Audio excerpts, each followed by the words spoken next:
Energy. Okay, welcome to another episode of Bantu Born, Western Raised. My name is Lynn, and I'm so excited for this episode today. It's been weeks in the making, and I'm so excited. Masuzio, Hey, how are you what's doing? good? Good in you? I'm great. Like I'm ecstatic over here, and I'm so excited for the guest that we have today. Tanya, hi. Hey, how are you guys doing? Great, and so happy to finally have you on the podcast. It's been a long time coming. Yeah, so I thought let me introduce myself. My name is Tanya, and I am the creator of Never Taught in School. And it's basically an Instagram blog that talks about African or Afro-Caribbean history and culture. So yeah, that's me. So the reason why this episode we've been pushing and working for it to come together is because we've seen in the past few weeks there's been such a huge trend about Zimbabwean Lives Matter. So we thought we should put together an episode that talks to the history of Zimbabwe, that talks about the evolution, that talks to why they're in the current state that the country's in. And I've been following Tanya on Instagram, obviously, through Never Taught in School, and I thought her content was pretty dope, and I felt like if anybody was gonna give this topic the right oomph, it would be her. So Thank you. Tanya, just for a minute, I want you to kind of vibe your tribe. I want you to kind of throw a spotlight on where you're from, who you are, kind of explain your linkage and your lineage to Southern Africa. Okay. So my name is Tanya, but my full name is Tanyara as well. So I'm Shona. I'm part of the Shona tribe of Zimbabwe. Both my parents are Shona, which is like the main or the bigger like tribe in Zimbabwe, right? So I was born in Zimbabwe, and then I moved to Botswana for like a year or so, and then I moved to the UK. So you guys can probably pick up I have a British accent. That's because I was raised in the UK. But that's pretty much my background, and that is my connections to Southern Africa. Oh, and on my mother's side, we have linkages to South Africa, but it's a few generations back. Yeah. So Tanya, let's start at the top of this. Let's talk about origins and how Zimbabwe came to be, what it is. Yeah. So I thought I should cover, before I go into kind of like its modern history, its pre-colonial history, just because I feel like a lot of the times when we're talking about Africa or African nations, everything is always in the context of European contact, and we're so much more than that. So in Zimbabwe, much like all of Southern Africa, before the Bantu people came, we had the original inhabitants of Southern Africa were the Khoisan, or the San and the Khoikhoi, who formed together. So like they're traditionally hunter-gatherer group. And those are like the original people of Southern Africa. So I think most people from the region, like you guys know like who Khoisan people are, or like a little bit about them.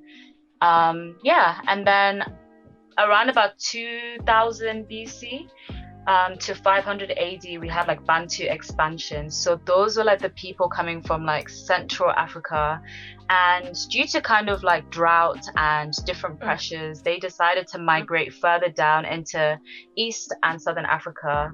And I wanted to bring up a point about, how a lot of the times when we're talking about colonialism, it's always about, the Europeans coming to Africa. And also one argument that people kind of bring up is, why are Africans or Black people so upset about colonialism and stuff like that? Because many people kind of bring up the point that, colonialism is kind of a part of human history that's happened in many different cultures. And just like the Europeans came and colonized Black people in Africa, the Bantu people effectively did the same things to the Khoisan people, disturbed them off their land, moved them into kind of like Kalahari. So I don't know what your thoughts on that? Like, can we really be angry, or I mean, isn't it that it's all of human history has been the larger and more developed group takes over the space of the lesser groups. And isn't that the same thing that happened with the Bantu expansion? Can that also be same thing, literally parallelized with what happened with the European colonization in Africa and things like that? One of the major things that I feel like never really happened, especially with the colonization in Africa, it's actually kind of different especially for Zimbabwe and for South Africa, where a lot of foreign settlers actually came in and started to settle the land. Like places like Northern Rhodesia, where I'm from, Zambia, you don't really have that many established settlers that came in during that period in time. So even during the post-colonization, you kind of mostly just dealt with people leaving the country, like the few higher ups that were, because it was divide and conquer rule, whereby they actually just nominated people within the area and made those people somewhat, they were the top, and then they had their lower people down there. So because post colonization, there not that many people that were remnant in like places like Zambia. So it was like, okay, afterwards you're like, okay, fine, you people can, once they left, it was like, okay, fine, you guys just came in, took what we needed, and then we're like, okay, that's why I feel some people were angry about colonization, because it was mostly about extracting resources rather than assimilating people into the group. Because most of the time, even with the Bantu and the Khoisan, you still have a lot of people. That's why there's a lot of admixture between the Bantus of the southern African region and the Khoisan, is because to a certain level they were also assimilated, and they were like, okay, fine, we in as much as we came in and we conquered and we were involved in, as they say, war and raping and pillaging, and all that happened. But at the end of the day, you still took wives from there and things like that, and you tried to grow your population and try to bring those people assimilate people into your group, which was nothing that never really happened with colonization. So I don't know. That was at least my thought on the idea. Yeah, I think I can definitely agree with you. Like, I definitely threw that point in just to like create the conversation, because I definitely don't agree with people when they always say like, oh, especially when it comes to like the transatlantic slave trade and like those things, they always say, well, slavery happened, so many times. And I'm like, I feel like they missed the point that when Europeans came and enslaved Africans, they really changed the mindset of the world and what is humanity, and really changed kind of like, and created white supremacy in that sense. Because not to say that slavery that happened on the continent beforehand, like, when stronger groups like Bantu people overtook the Khoisan, was good. I'm not trying to say that, and it was still tragic. But in terms of how the world viewed Black people, they didn't even view us as people. They viewed us as animals and like as subhuman. And I think that critical difference is why that people don't really understand like why that specific, like the scramble of Africa and everything that happened during that colonial period is so like such a big thing, and why people kind of like are still angry about it now, because we're still reaping the effects of it now currently. Like right now, Black people are not seen as equal citizens. So I think the in regards to like the Khoisan people and the Bantu people, I think the issue there is that you just don't expect it from people who look like you. You just generally expect better. And I think for us to have come down and then taken over the land and kind of into certain areas, I think there's just that feeling of, but why would we like we're the same, But yeah, sorry, Masuda, you were saying. No, I was just gonna wonder, because like I feel like especially it's a very different feeling for people who were raised in a society that's mixed as compared to people who were raised in like a majority Black society. So I don't know how exactly. I think Lynn, you would be the one who should talk more about. Okay, fine. You were raised in a situation whereby you didn't have that much contact with foreigners, and it was mostly a Black society. So how do you feel differently about situations whereby, in terms of like race and things like that?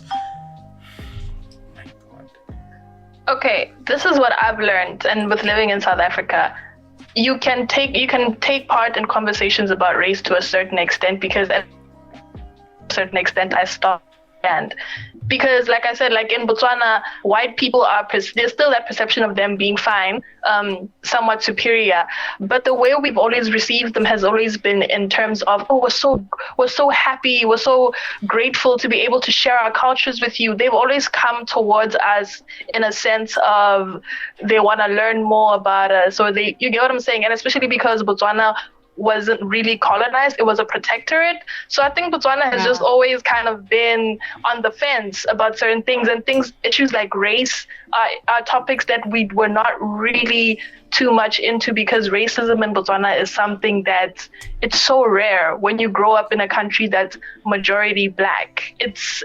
I could go for months and not see somebody with a different skin tone from mine, you know?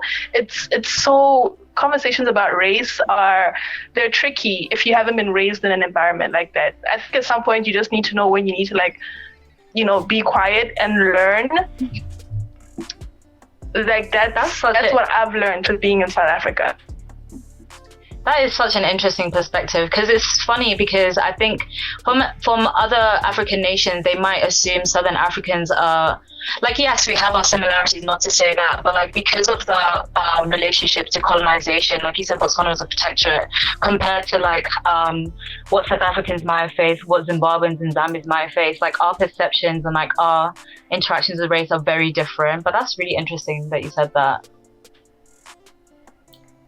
Yeah, like it's just been such a strange, like, I think people in South Africa expect me to be as outraged as them, and I'm just like, okay. No? But anyway, you said that we've started off with the Bantu expansion. Now I'm trying to understand, how does Zimbabwe come into being? How do we, So after the Bantu expansion, you then had a series of different Kalanga empires or kingdoms establishing rule in Zimbabwe. So one of the more prominent kingdoms was the Kingdom of Zimbabwe, which was around 1250 AD to 1450 AD. And this was a really important kingdom, because that's where many of the great stone structures in, if you guys have heard of Great Zimbabwe, which is in the Mashingo province of Zimbabwe now, were established. And it was kind of funny, because a lot of the Europeans, when they came and settled in the 1800s, they couldn't quite believe that the native people of that land could have built such like sophisticated structures, and they tried to theorize that perhaps there were earlier European settlements that came and built these areas, maybe even the Portuguese, because the Portuguese and the Arabs were well known to be trading with both Swahili coast kingdoms as well as well into the kind of Kalanga kingdoms of Zimbabwe.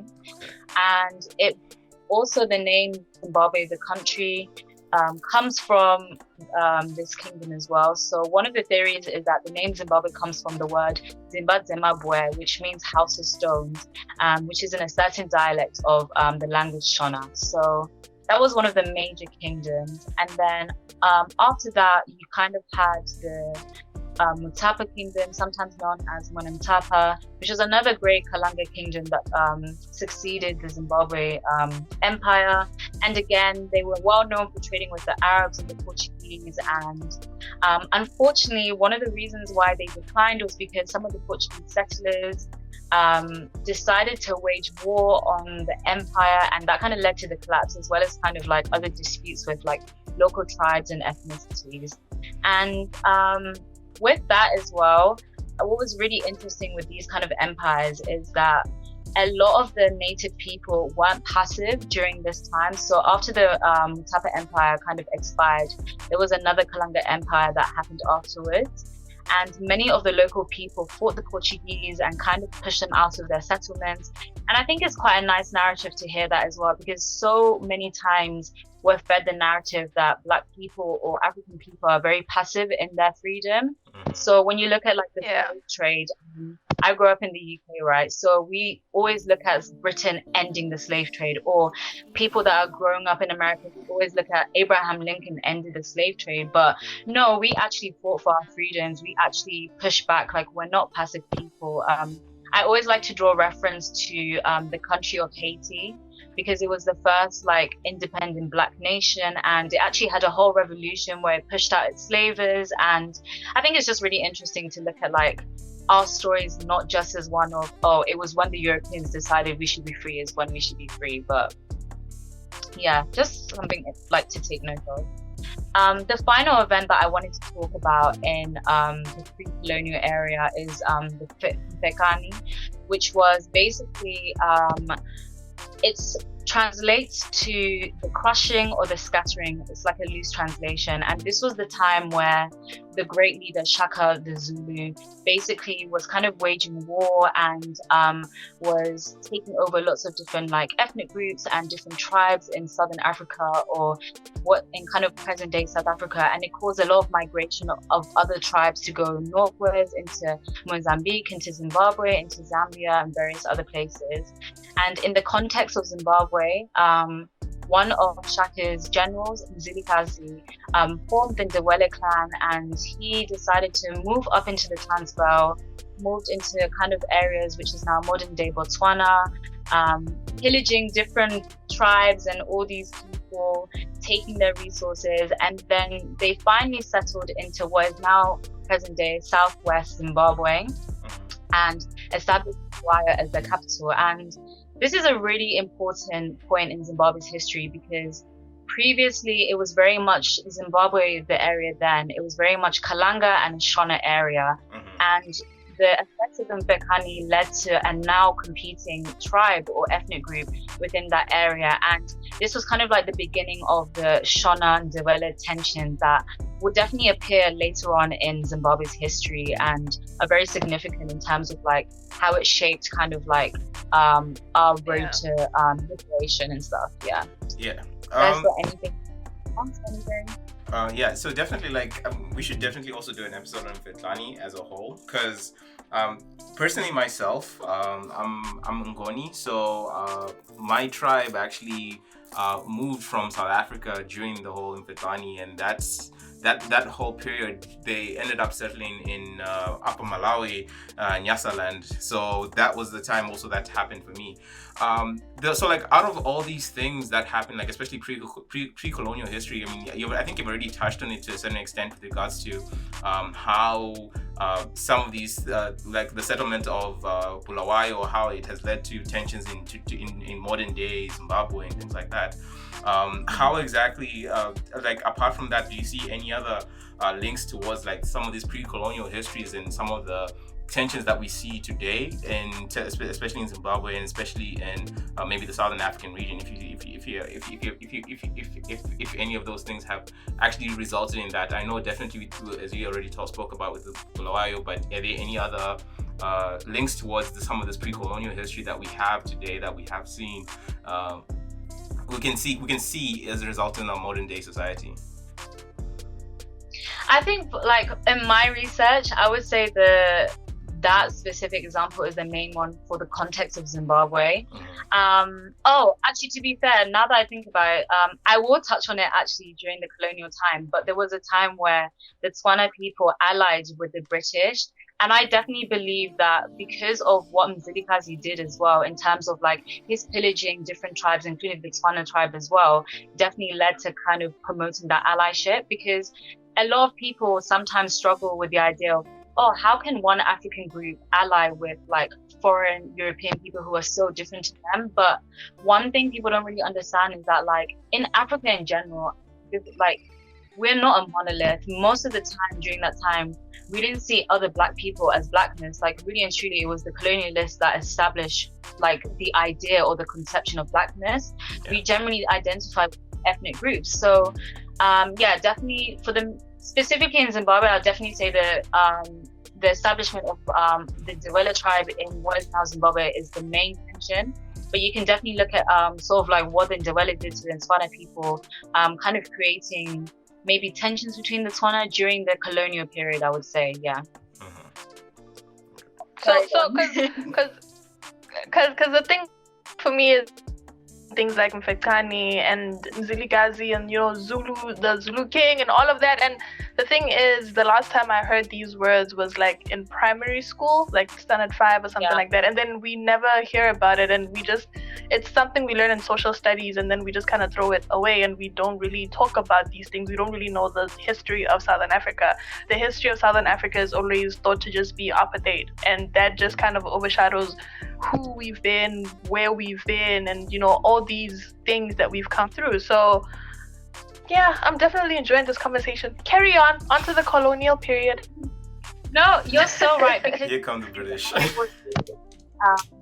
was reading a really interesting Twitter thread about how some girl she was shading South Africans or something like that, about how she was having a conversation with another South African, right? And they didn't really understand why is it that languages like, in the Zambezi basin and stuff like that are really similar, or the fact that Ndebele and Zulu are almost the same language, because we don't really focus on like the repercussions of what the Mfecane, because the Mfecane is such a significant part of Southern Africa history. It's really led to the formation of so many tribes, and why there's so many kind of like interconnections between our languages and stuff like that. And it's sad to me that we never kind of put emphasis on like making sure that we know that history, but now hopefully people will listen to this and they'll dig a little bit more. So that was a brief outlook on pre-colonial history. Obviously there's a lot more, but we'd be here for hours if you wanted to cover it. So I'm going to move on to kind of like the colonial part of Zimbabwe's history. So the early 1800s is kind of like the arrival of the British. And when I was doing my readings, it's funny how like people use certain languages, because they said, oh, it was just a bunch of hunters and traders and missionaries exploring. And I always say exploring in like quotation marks. We damn well know that they weren't there just to explore and go on holiday, but it is what it is. And in the late 1800s, that's when this like infamous Cecil Rhodes arrived, and he got mining rights from Lobengula, which was Vilikazi's son and the current king of the Wela people at that time. And in 1809, he got rights from the Queen, I think it was Queen Victoria at that time, for Britain, to establish a British South Africa company. And he named the region Southern Rhodesia, and at the same time he also named what is now modern day Zambia Northern Rhodesia. So this is like for those of you that don't know about Southern African history, Southern Rhodesia is what is now present day Zimbabwe, and at that time Northern Rhodesia is what is now present day Zambia. But I just put that in for people that don't know. So like in the early 1890s, we then had the first Matabele War. And this is when I mentioned about how the British South Africa Company actually allied themselves with Tswana people. And so it was basically a war between the British and the Tswana together, and the Ndebele people. Yeah. And this is kind of like why I mentioned about how like, a lot of the time, like the idea that Africans are monolith is just simply not true. And it's very much kind of like we were given that label simply because of like how the colonialists kind of viewed us, if that makes sense. So for many people, they might be confused at why would Tswana people ally themselves with like Europeans rather than like quote unquote their black brothers, I would say. But it's kind of understandable when you know about how like sort of like how they had suffered at the hands of the Ndebele people and how they'd kind of gone into their lands and like killed them, taken the women. You can understand why there'd be tensions and why they'd want to maybe side with an army that was against them. And after that, we then have 1896 to 97, we have the first Chimurenga. And Chimurenga basically means, or loosely translates to revolutionary struggle in Shona. This is also sometimes referred to as the Second Matabele Wars. And this is kind of when you start seeing Shona and Ndebele allyship. Or I think because at this point they were kind of seeing a common enemy. So they kind of, I want to say they kind of came together, or at least fought alongside. Whether they were joining forces is a little bit unclear, but they definitely had a common enemy. And what's really important about that is there's a really important figure in Shona history is Mbuya Nehanda, and she was like a spirit medium who was a guide for the Shona people. And the consequences of her resistance towards the colonialists is that she actually was executed and ended up being a martyr in terms of like her resistance to the colonialists. And she was a really important symbol and inspiration in the Second Chimurenga. And the Second Chimurenga is basically when Zimbabwe was fighting for its independence almost 100 years later during the 70s and 80s. So she was really an important figure in like Shona and Zimbabwean history. Yeah, so we had those two wars kind of like, again, I want to refer back to kind of like the idea that as Black people, as African people, we've never been passive in our struggle for resistance. We've always wanted to fight against the colonialists. So just more evidence that shows that. So yeah, it's just that history that we don't talk about, that history that we don't know. That's the problem. Yeah, exactly. So yeah, in 1930, this was a really important point in Zimbabwean history because during that time there was a thing called the Land Apportionment Act, and this basically divided raw land on racial lines. And what it did is it sectioned land into either white-owned land which no Africans could buy, and it was only reserved for the white Rhodesians. It also divided it into purchase areas which African people could buy if you were rich enough. Then there was tribal trust lands, kind of like, you know how in North America you had Indian reservations, that kind of thing. And then the final part was you had crown lands, which were owned by the Queen, or I think the King at that time, so the British monarchy. And if we want to look at it percentage-wise, 50% of the land was owned by white people.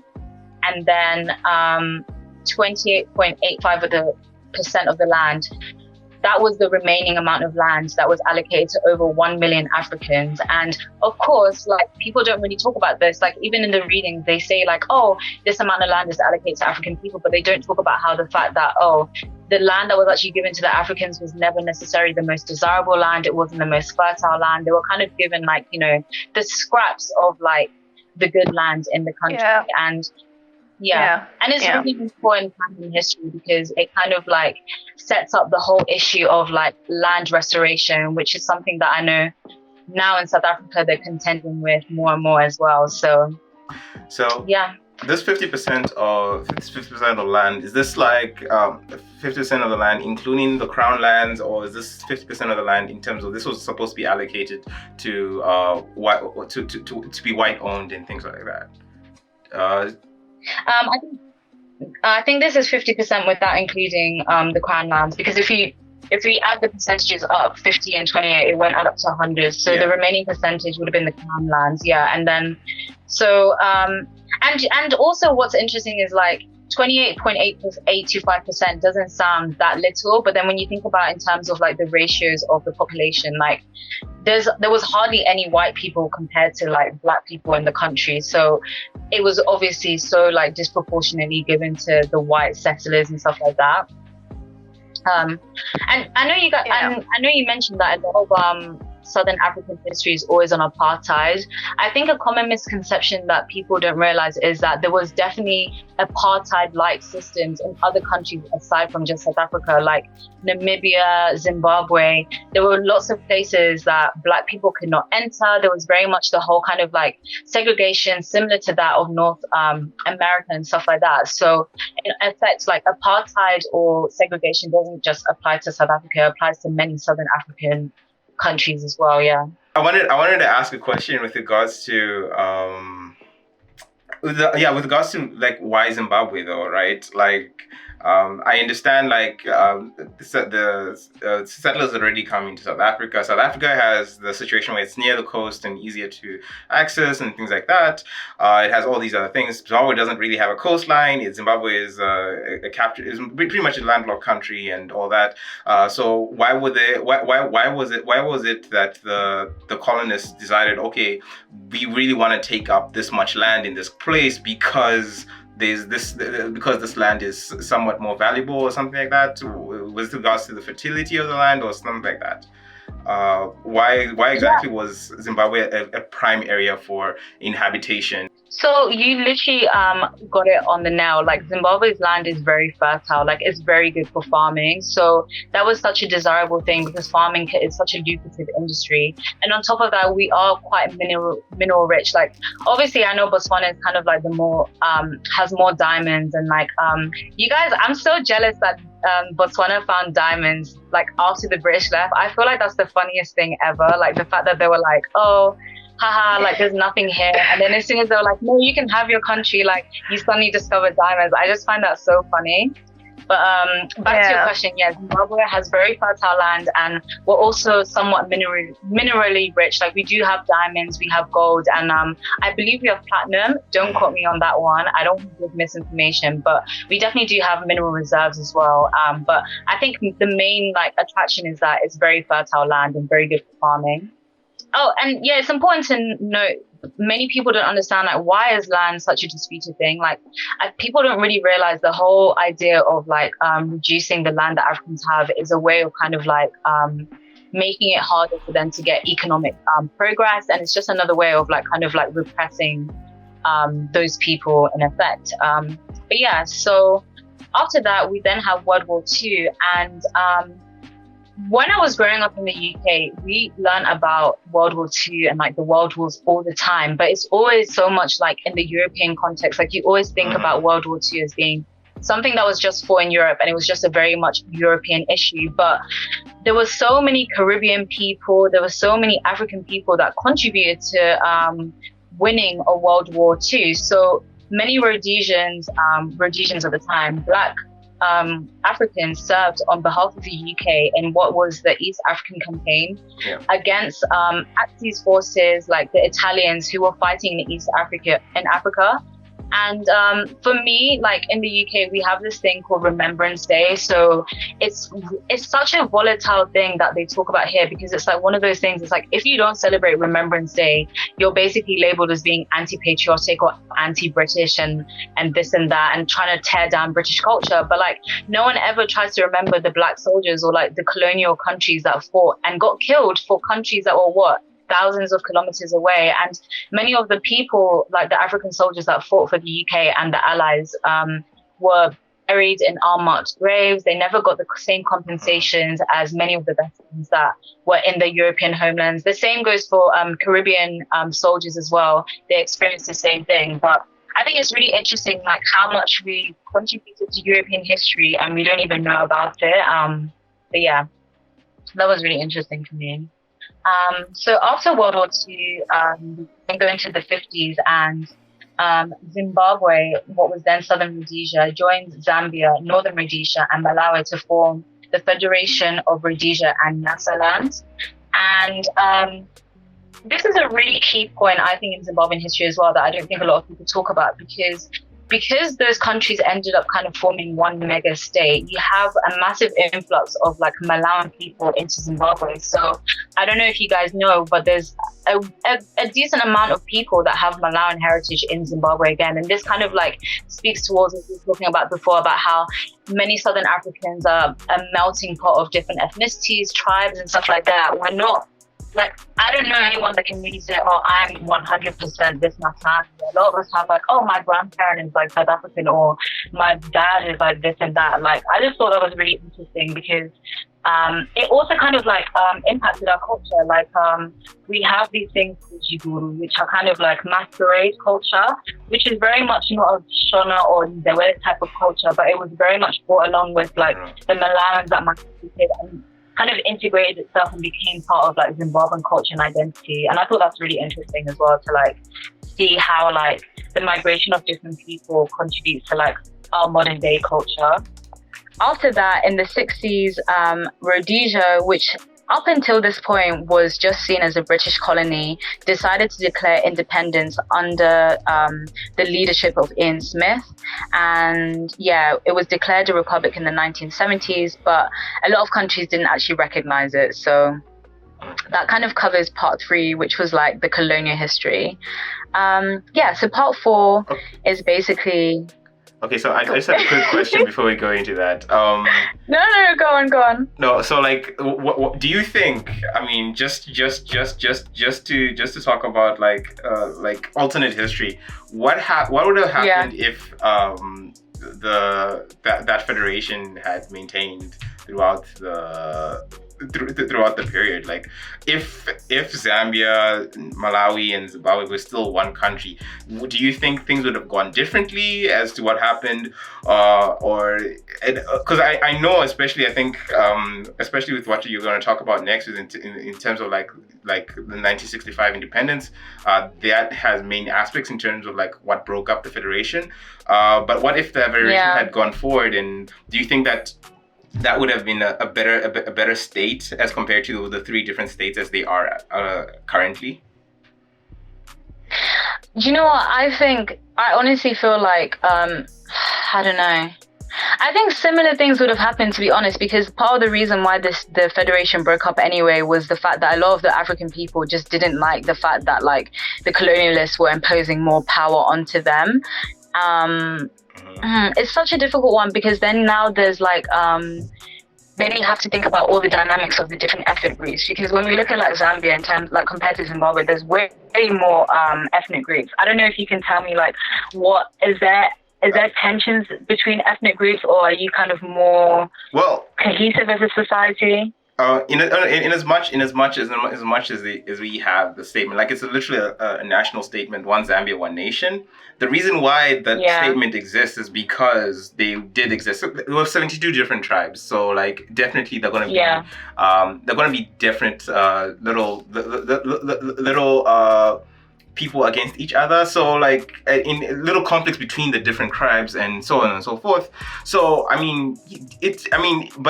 in as much as we say that Zimbabwe is only a two-state, a two-nation country, only has two basic ethnic groups. By us saying that there was literally a dialect, a separate dialect for Shona, several different separate dialects of Shona. Those were several different groups within the Shona group. It's just that there was a point in time where they all came together and established themselves as Shona. They were mutually intelligible to a certain extent, but they were all technically separate, divergent groups to a certain extent as well. So in Zambia, it's pretty much the same thing has happened. We still have a lot of groups that, like, maybe right now we only have maybe 15 different languages. I mean, around 10 separate major languages. But even in between those groups, you still have those smaller groups that still identify themselves as separate from each other, even though they're technically mutually intelligible and they speak somewhat the same language. So I don't know.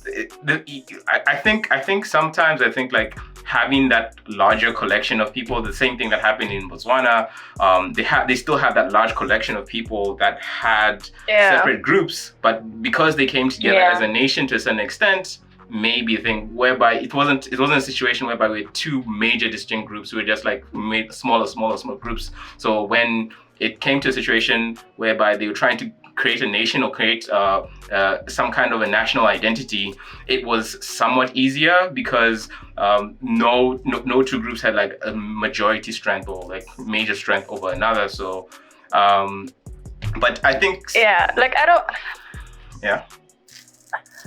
don't know. I think for Botswana, it's more of an undercurrent. It's not something that's blatantly there, you still hear it in the jokes that people make, there's certain tribes that are looked down upon. Like, I mean, up to this point in this podcast, we've been talking about how Kalanga people originated not from within Botswana. So there's still that kind of thing where, because I even see it in the way we talk in our community back home. It's like Kalanga people, we don't call ourselves Botswana, we call ourselves Kalanga. And then everybody else who speaks that Tswana dialect, we call them Batswana.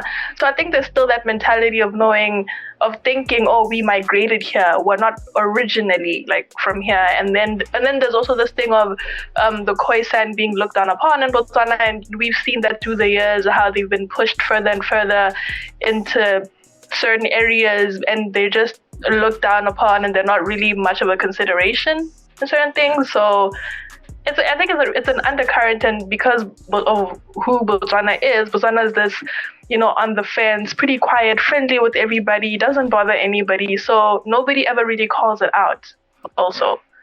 Yeah, I think it's a problem with building any African nation state. It's something that has, because at the end of the day, we didn't draw those borders, and no matter which state you look at, whether you're looking at Nigeria or looking at South Africa or looking at Kenya, it's still all the same problems in terms of like building a nation state out of desperate people from different places. So that's, I think, is just something that's inherent with the challenges that any nation state had to deal with. Even Zimbabwe had to deal with those problems that maybe they didn't get to the point where they're over it as much. So I don't know. I think you're right. I think like part of the issues wise, there's definitely topics I'm going to be talking about how like the Ndebele and Shona tensions really exploded later on during our liberation struggle. I think like what we really failed on was uniting as one, because even to this day, like I went to Zim last year. There were certain sly comments that I heard from family members, and I'm just thinking like, okay, like there's still that kind of undercurrent, stereotypes and kind of like that thing. And it's funny because I'm Shona, and like the family members that I went to see live in Matabele land anyway. So I was surrounded by Ndebele people and stuff like that, which was very interesting for me to kind of like see that and stuff like that. But like I can see that there's still like that kind of like, tensions between the groups, not to the same extent of the violence that undertook during liberation and stuff like that, but I think like we really needed to work on like coming together as one. And even like as you speak, like the Ndebele people and the Shona people are like the dominant groups. Like in Zimbabwe, most people just think there's only like 2 tribes, but like there's Kalanga people in Zimbabwe and stuff like that. So like they kind of sometimes like get missed into the conversation because everyone just focuses on the 2 big like tensions between like I would call the big players and stuff like that. And I find that like I wish like maybe having more ethnic groups might have with lesser numbers might have kind of like allowed us to unite together, but it's so hard to kind of like think what would have happened. Like it's a difficult question. I don't know what the answer to that one is. I think, you know what, maybe if we were part of like Zambia, maybe, but I don't know about like a whole big federation, because that would have been one huge country. And like let's like take countries like Nigeria for example, like that has thousands of tribes and everything, and look how big it is, but that still had struggles. Like I don't know if you guys are familiar with the Biafran War. Like there were still wars fought between like because of ethnic differences and stuff like that. So it's a tough one, hey? Yeah. It's a lot for sure. Yeah, 100%. I think we should move to I like with regards to liberation and post-colonial period. We're gonna have a long discussion if we continue to talk about this. Yeah. Okay, so yeah, we can move on to that. So starting from like the 1970s, this is when like really the like struggle for liberation started. So some people call it the Civil War, some people call it the Rhodesian Bush War, and I call it the Second Chimurenga, as it should be called.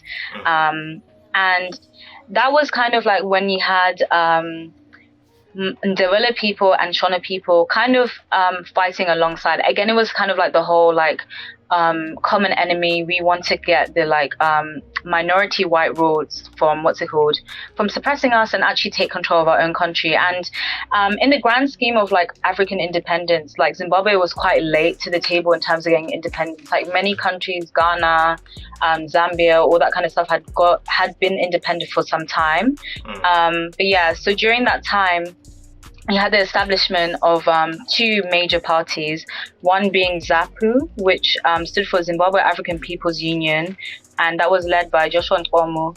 And you then also had ZANU, which was stood for Zimbabwe African National Union, led by Robert Mugabe. So the former was mainly kind of garnered support in Matabele land, whereas ZANU kind of gained support in Shona land, again with the ethnic divisions. But yeah, so you had a lot of like bush wars. Most of the wars took place in kind of like the rural areas, and a lot of shit went down. Like I was speaking to my dad about this and how like yes, the freedom fighters did help us gain independence, but they also did a lot of terrible stuff, like in terms of intimidating people in the rural areas. Things like, for example, they gave me an example how like soldiers would just like maybe turn up at like one auntie's house and be like, oh, you need to cook us food now, and you can only cook us, like, you have to give us the meat and stuff like that, because it was kind of the intimidation factor of like, we're fighting for your independence, you have to respect us. And you know how like patriarchy is, like, and how like those kind of people like bush soldiers are kind of like with that mentality. And a lot of bad stuff happened. Like my mum also had an uncle who was taken not really willingly to go fight in the War of Liberation, and he was never found, and they actually had to have a funeral without his body. So yeah, definitely like some bad things that happened during that time on like the Black people side as well. And after some years of war and stuff, we then had independence in 1980, and that's when we had our independence, again like quite late compared to other African countries. We even had Bob Marley come over and sing his song Zimbabwe, and there was lots of celebrations and stuff like that. And in 82, the capital city changed from Salisbury to what is now Harare, which is the capital. And things looked really positive, like everything was looking Gucci, like we just got our independence. And then shit kind of hit the fan after that. So in 83 to 87, like there was basically a genocide called the Gukurahundi, which is where, again, I speak about like the tensions between Shona and Ndebele people. And during that time, this is when Mugabe was basically, he ordered a lot of his generals to go and kill a lot of Ndebele people. A lot of civilians died during this, like 20,000 civilians died from the Zimbabwean army's forces. They were burning down houses with people in them. They established curfews, and it was very like a suppressive thing. And the reasons why this happened is ZANU-PF basically said, well, their reasoning was, oh, because there was unrest in the like Matabele land, and many people didn't want Mugabe as their leader and stuff like that, and wanted Joshua Nkomo to be the leader of the country and stuff like that. Personally, I just feel like this goes back to kind of like almost a revenge in some ways of like, oh, you know, the whole historical tensions of, you know, the classic Mzilikazi doing raids on the Shona people. And it was kind of like as if like this was a way that like Mugabe and like Shona people could like, not Shona people as a whole, because obviously everyday Shona people, I wouldn't say like what doing all this stuff, but like let's say the political elite and stuff like that, for them to kind of get their one up on like Ndebele people. But I just think this was such a tragic time in our past, and like not many people talk about it, and not many people like talk about how this was actually a genocide. Like this was a really horrible thing to happen. I guess like again like that also, that modern act is also continue to like perpetuate more tensions between the two groups, because if you're one of the minority ethnic groups and like you're having to face this, you're obviously going to be a bit resentful to like the major like ethnic group, which is the Shona people and stuff like that. So yeah, really sad time in our history, and I definitely think there needs to be more discussions about this and like how we can move on in a productive way that doesn't just kind of like erase it and just like dismiss it, if that makes sense. That's true. Yeah.